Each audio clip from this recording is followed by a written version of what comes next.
দেখো কত মেথি শাক হয়েছে। আর এই যে এতগুলো তুলেছি, আর এখন এগুলো তুলবো।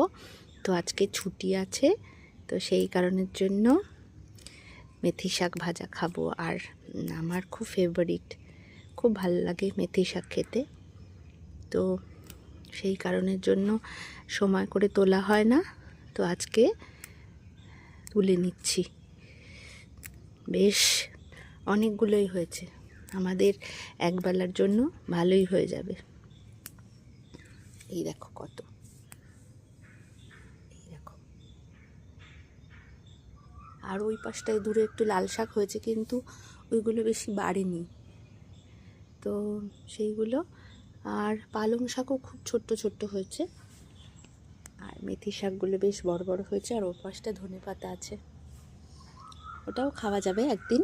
কিন্তু মেথি শাকগুলো বেশ বড় বড় হয়ে গেছে, আর এতগুলো এখানে রয়েছে, তো বেশ ভালোই হবে।